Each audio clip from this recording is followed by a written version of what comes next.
This is day 9 of Advent of Code 2025, and this challenge is called Movie Theatre. Slide down the fire pole in the corner of the playground and land in the North Pole base movie theatre. The movie theatre has a big tile floor with an interesting pattern. Elves here are redecorating the theatre by switching out some of the squared tiles in the big grid they form. Some of the tiles are red. The elves would like to find the largest rectangle that uses red tiles for 2 of its opposite corners. They even have a list of where the red tiles are located in the grid, the puzzle input. So for example, there is this, and showing red tiles as hashes and then tiles as dots, like so. So you can choose any 2 red tiles as the opposite corners of your rectangle. The goal is to find the largest rectangle possible. So for example, you could make a rectangle shown as O, an area of 24 between these 2, or you can make a rectangle with an area of 35 between these 2. You can even make a thin rectangle with an area of 6 between these 2.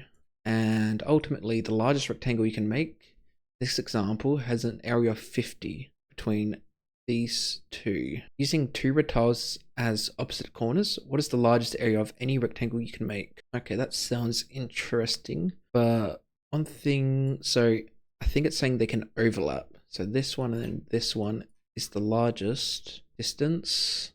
So I assume like this one and this one is smaller than this and this or something, but it does sound like it's saying it's purely just 2 red tiles and it doesn't matter if it's overlapping or something. Okay, so in that case, let's get started by grabbing input. Actually, I'm not meant to put that in there. I'm meant to grab these coordinates and put them here. And from these coordinates, we have the points, and then we create a grid from that.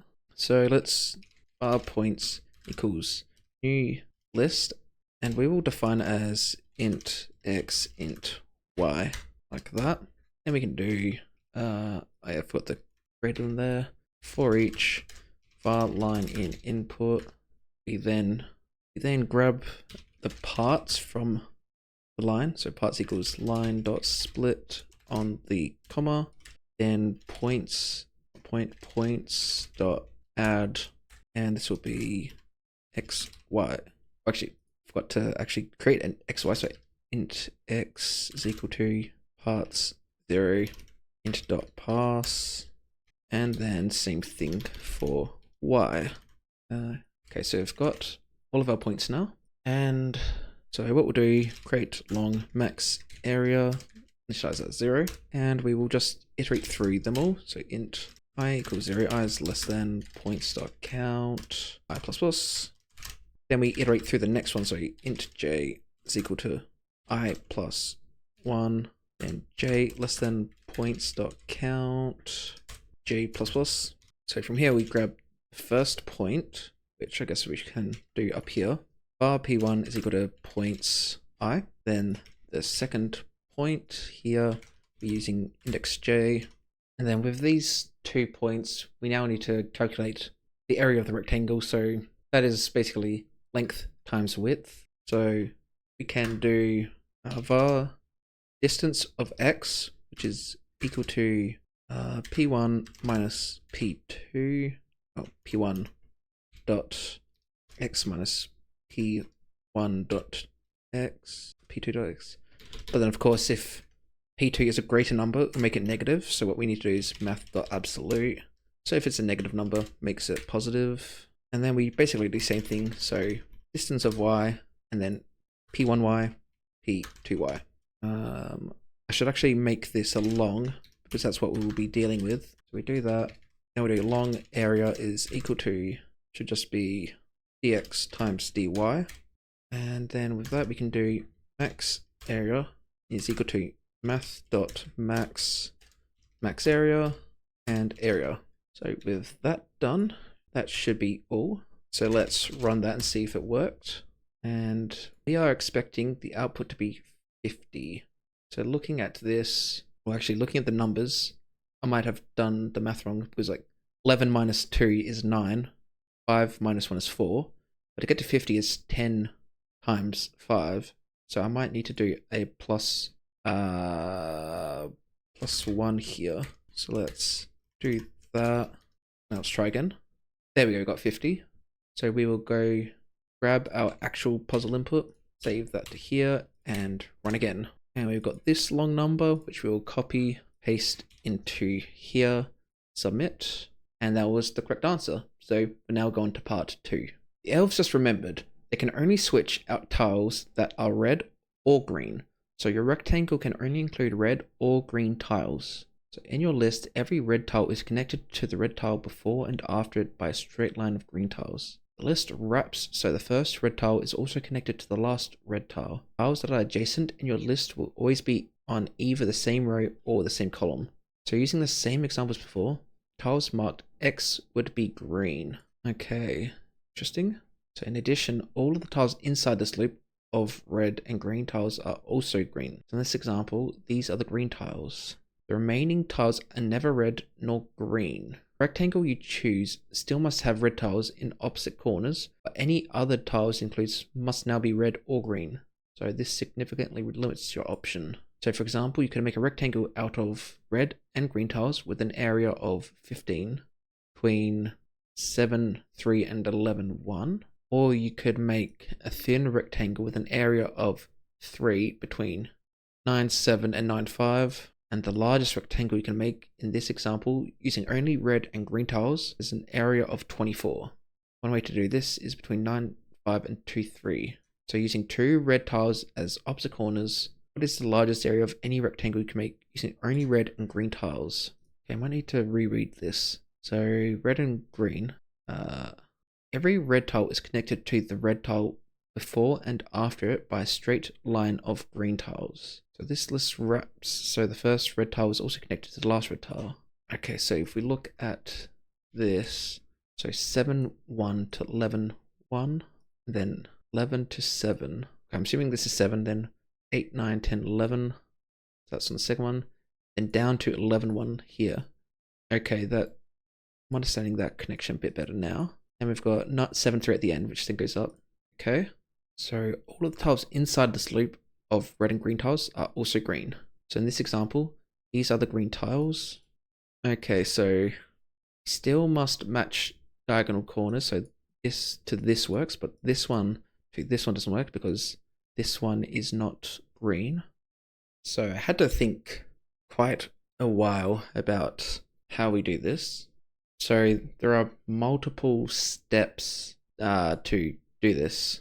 So first thing is we've got our red tiles, and what we then need to do is just create the border essentially.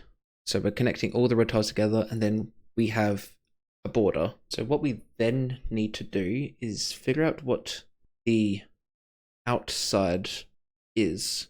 Actually, let's take a look at this quickly. Okay, so like there doesn't seem to be a 1, 1 anywhere. So what you can do is go to coordinate 1, 1, and you basically just search through it. So like you go 1, 1, this is outside. Go to the next one. Is this a border tile? No. Okay, it's also outside. Keep doing that like 3 out. So you do, like the thing is we know that it's one contiguous shape. So you just search through the outside of it. And by doing that, you will eventually have all the outside covered, which means the remaining coordinates is the inside. And then once we know what's the outside, what's the border, we can go, okay, if you're not outside the border, then you are inside. Then we know that you are inside. And once we have that all figured out, we can pick a corner, pick another corner, and check all the cells within. If we then come across an outside one, then it can't be that shape. So I guess we'll get started with that. We need to copy this, put that here.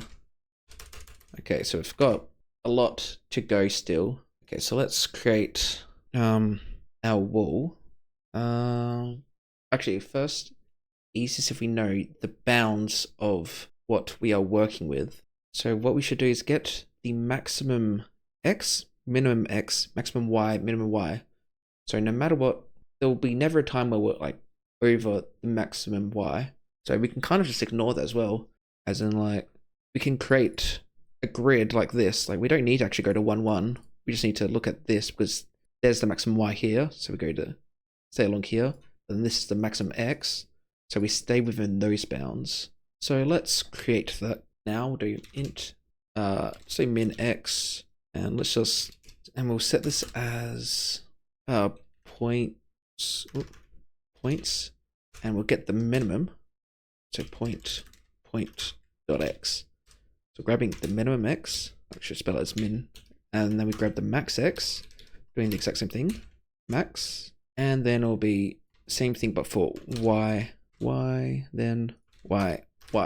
So within the whole grid, we now have a rectangular segment within it. This is the minimum rectangle where all of our red and green tiles are contained within it, but then there's also some outside tiles. So now that we've got the min and max, we may as well also create the width within this. So that can be used like, so we may as well create the width and height of it. So width is equal to max x minus min x plus 1. Then int height is equal to max y minus min y plus 1. So that's all we need to do for now, for just setting up what the bounds of our grid is. So we will create a grid which is for the wall. Let's do bool, taking coordinates, and this will be wall. This will be equal to new bool width and height. So that'll be all the possible cells within this grid. And what we now need to do is plot within this wall the red tiles.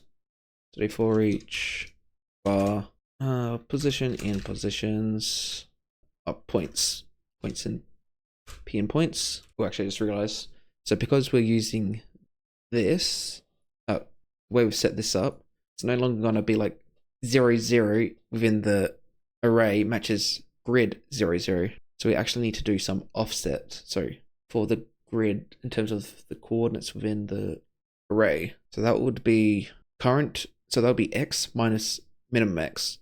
So let's say the minimum x possible is 100. So let's say you're on that point, take away the minimum x, which is 100. That'll be index 0. So I need to do that first. So let's do offset x is equal to p dot x minus min x. And then we'll do offset y, which would be the same thing. And then it would be wall offset x, offset y is equal to true. And since we will most likely need to reuse these values, we may as well create a list for storing these.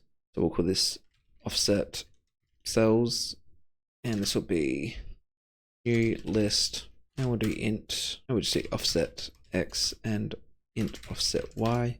So it's clear that this is what this actually is. We'll do that, then we will go to here, dot add our offset y and offset x. So this offset cells will pretty closely match points here, but for the points, it's the actual coordinate, and then the offset one is the coordinates within the bounds of our smaller segment of the whole grid. So we've got our points recorded within offset cells. Now we need to actually build the walls between them, so filling in where the green would be from red to red. So we will go here for int I equals 0, I is less than offset cells dot count I plus plus. So we'll do var tile A is equal to offset cells 0, and then tile B will be for number 1. Oh, it shouldn't be 0, it should be I, then I plus 1. Although in just doing that, we're going to get to the very last item in this list. It's going to do plus 1 and then fail because it's out of bounds. But for the very last one, it should be going to the very first one. So I plus 1 modulus offset cells dot count. So if we do plus 1 and it's the same number as the count, it would modulus it, make it 0, so go back to the first item in the list. And we now need to fill in all the gaps between these tiles. So we need to first figure out, are they next to each other horizontally or are they next to each other vertically? So let's do if tile A dot offset x is equal to tile B dot offset x. If they're the same x, that means it's a vertical difference between them. And what we need to do is grab the y values from them. We need to figure out which is the smallest y value and which is the greatest, and we can just like fill in the gaps going like that. So int min y is equal to math dot min tile a dot offset y tile b dot offset y. Why aren't you working? Oh, I've already got do min offset y.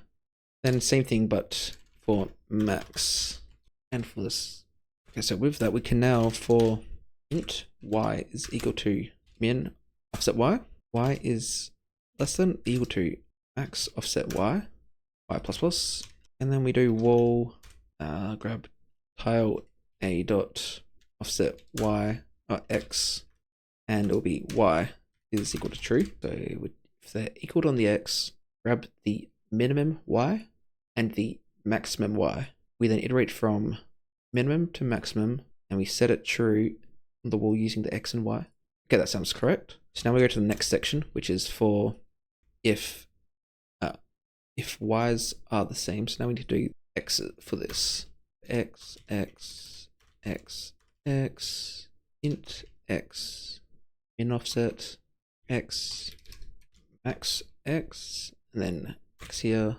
And we swap these around, x and offset y.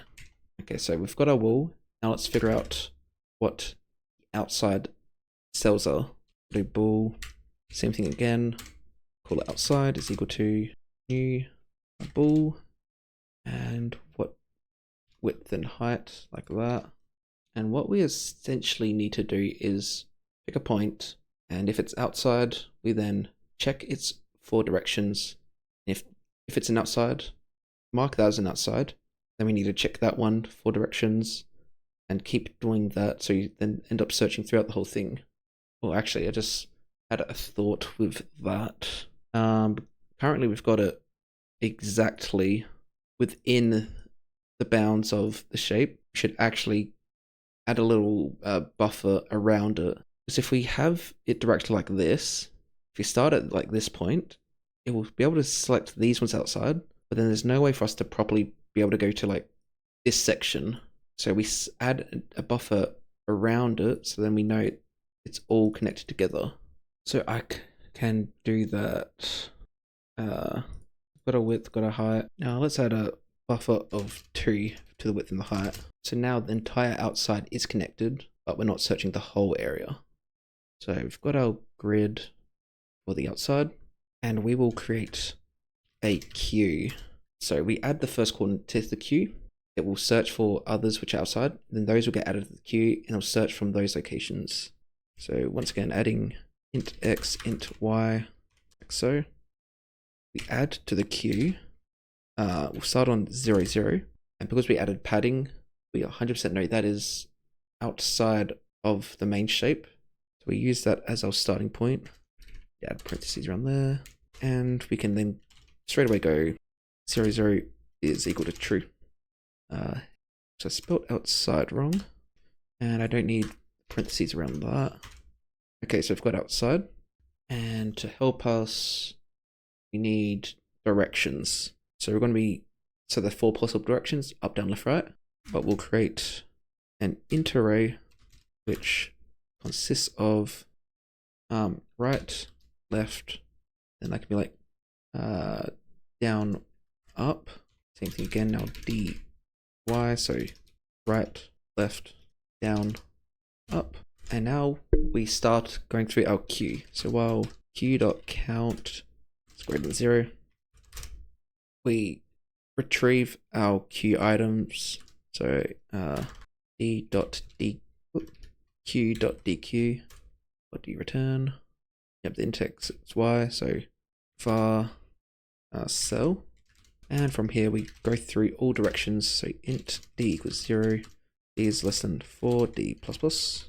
And let's look at int cell x offset is equal to cell.x plus x directions direction. We're gonna do the same thing here. Cell y offset y, like that. So first thing we need to do is check if cell offset x, if it's less than 0, or cell offset x is greater than width, or cell offset y is less than 0, or cell offset y is greater than height. If that's the case, we continue because we can't search non-existent cell. Now we now know it's an actual cell. We first check if we've already checked this cell, then we just continue. As in, if it's true, so y offset, since it's a Boolean array, you can just do that. If that comes true, continue, because it's already being marked as outside. We can do the same thing now for if it is a wall. So if it's a wall, we don't want to look at that at all, so we continue. And if we're at this point now, we are looking at an outside cell that hasn't been marked yet. So we grab that, mark it as true, and then we add it to the queue by grabbing that, doing this, like so. So we start on like 0, 0, go to the next cell. This is within the grid. It hasn't been marked as outside or as wall. So that means it is a wall, and we add it to the queue. Because we're going in all 4 directions, but we need to do all the other outside ones in all 4 directions as well. So that's what this is doing. So we're going all 4 directions. If it's outside, we add it to the queue. Once we've done this, we've finished on that cell in the queue, and it's on to the next one. So that should properly iterate through. And at this point, we know what is wall. We know what is outside.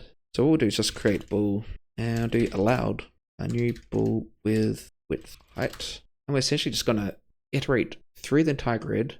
And if it's not outside, then we're allowed to go into it. For int I, actually let's do int x equals 0, x is less than width, x plus plus, for int y equals 0, y is less than height, y plus plus, and if it's not outside x, y, then allowed x, y is equal to true. So now built up this allowed array, and we know exactly what cells are allowed.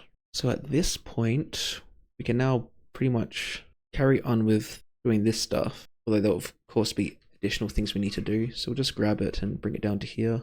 Or actually, just thinking about how we have it set up, I don't have it set up in a way that we can just retrieve all the red tiles coordinates, because I kind of group them all together, offset cells. Oh wait, no, I'm wrong about that, but we'll rename it so it's red tile cells, so it's a bit more clear what it is.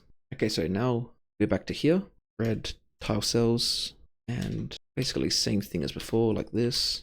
But instead of just the width and the height, we now need to actually grab all the points. So let's do long min x, so we'll just do x1. So x1, do math.min between p1.offsetx and p2.offsetx. Do the same thing, but x2 max, same thing like that. And we grab these for y, y, y, y, y, and y. I didn't need to do any of that. Okay, so what we'll do, apparently already have a dx somewhere. Oh wait, no, it's offset x, offset x, offset y, and then offset y. I'm not sure what distance x, does that fix it? Okay, sure. Distance y, so distance x, distance y. Actually no. Because we need to check all the cells, we can't do it like that. We need to actually figure out which is the minimum. So do x1, math min between the offsets. Actually, this should be y1, be min, comma. Then we do the same, but do x2 for max, and same thing here, y2 and max. So I've got that because we need to go through the whole thing. Let's get the width for this, which will be x1, x2 minus x1 plus 1, long h is equal to y2 minus y1 plus 1, and the area can just be w times h. And at this point, if area is less than max area, we'll just continue, so we don't waste time searching through absolutely everything. So with how it's set up, it's safe to assume that if the entire border of the shape is allowed, then also the entire interior of it is. So we don't actually need to look at the entire thing, just the edge of it. Then everything contained in it would be allowed. So we'll iterate. So we'll look at the x first. So we use like let's do int x is equal to x1, x is less than equal to x2, x plus plus. We'll create a variable bool okay is equal to true. All right, I used long for this, didn't I? Yep. So while x is less than that, And okay, we do if allowed x y1. So they'll be looking at bottom border. Actually, we'll do a condition for bool equals false. So if bottom border allowed or top border cell not allowed, then I'll come to okay equals false, go through here and it will exit. And we can do the exact same thing for y is equal to y1, y is less than equal to y2, and okay, y plus plus. And then this would be x1, y, x2, y. And now we're checking the vertical border. So if we get to this one down here, we have a rectangle which has the maximum area. We have checked all the border cells and they're allowed. So now this is now the new maximum. So if okay, max area is equal to area. And still had this for some reason. All right, that was from the old one. Not needed anymore. So at this point, it should work, hopefully. I haven't ran it yet, so probably errors. So 995, index outside the bounds of the array. So let's figure that out. So it appears to be, how am I using max offset? Is it strange that it would reach a point that I can't? Okay, maybe I do just need to do less than instead of less than equal to. Let's try that. I'm not really convinced by that. Let's go here and just print out both of these wires. So you have 5 and then 9. Tile B, where did you come from? You came from here, red tiles. Ah, here we go. This is wrong way around. So let's try again. That seemed to have resolved it. Actually, let's put equal signs back in.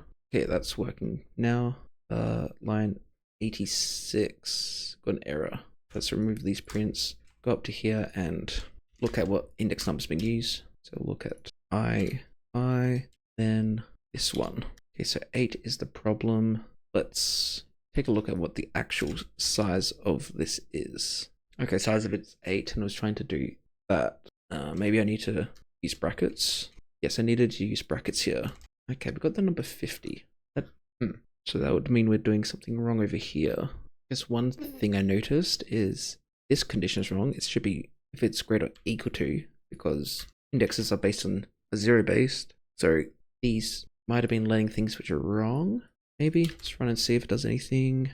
No, it's still the same, but that was still incorrect. Oh, I just realized something with this. So we did the +2 for the padding.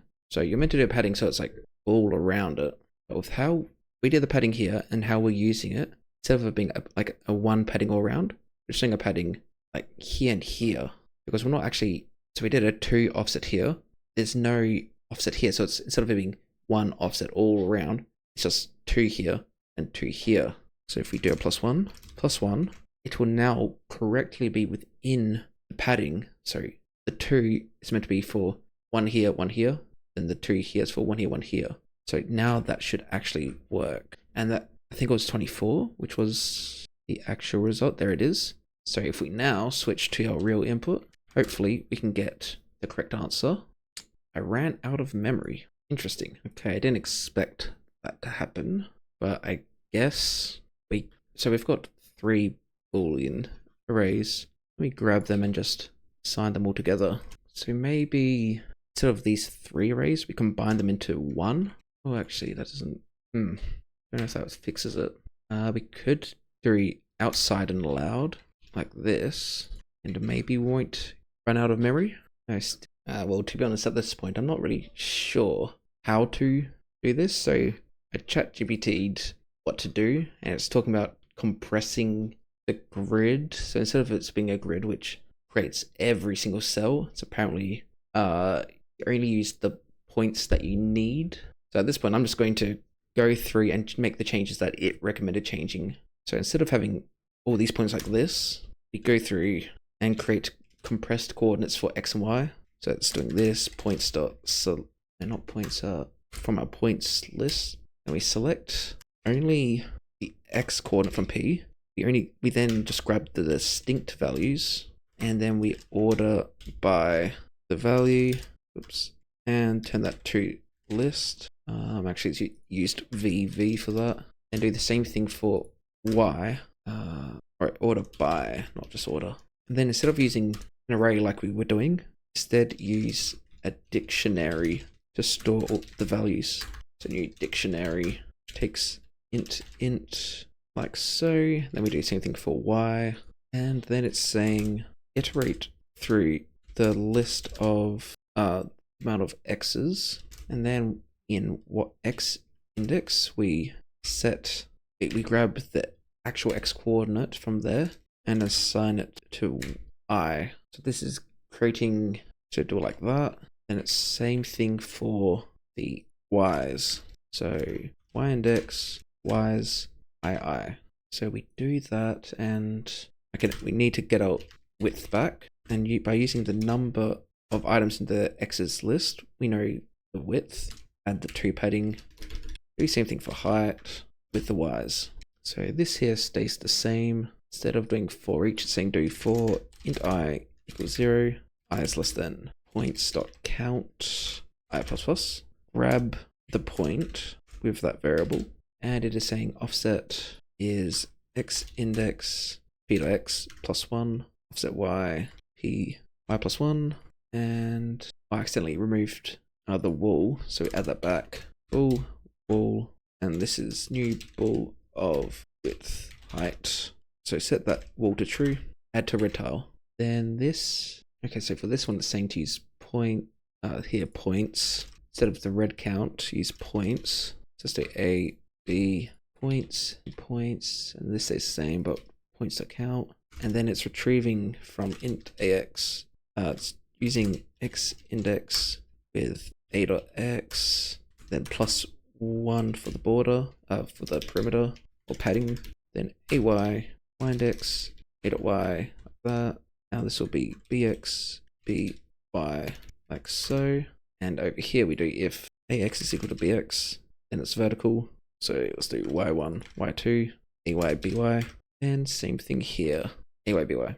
Now we're iterating through this with y1, where gy is less than or equal to y2, gy plus plus, and it's wall ax gy. So it's basically the same thing we had, just a lot of variable name changing. Do the same thing here, changing these all to x. So gx equals x1, gx is less than or equal to x2, and same thing like that. But now this is gx and ay. So we're now onto the outside part. It's saying to once again do outside as a new ball with width and height. Keep the queue. This stays the same. Saying to use different naming, so do that because it's less. So nx, ny, and outside, and then wall for here. And oh yes, we removed allowed before, so we need to go back to here, create that. And it's saying to just rename x to gx and y to gy. That seems to be the same. And now let's look at this. Actually, this stays the same. It's grabbing p1. Now it's grabbing var c1, which is actually, this is meant to be c1. And the one above is meant to be points. So we've got that. Int j equals I plus 1. That stays the same. Then we need to do the same thing right here, but 2 and 2. So we need to create area in original coordinates apparently. So along with bx equals math.abs. It's saying p1.x. Actually, no, this is meant to be converting it to long. p1.x minus p2.x. This is dx original. Then dy orig using py y, and then with this we can create the area using this plus 1 times this plus 1. So it's a lot of the same math, but just changed how it's being produced. Okay, so we've got the area created, but now we need to, using the compressed grid coordinates, do this stuff. Because I can't be bothered typing this all, I'm just going to copy and paste it here.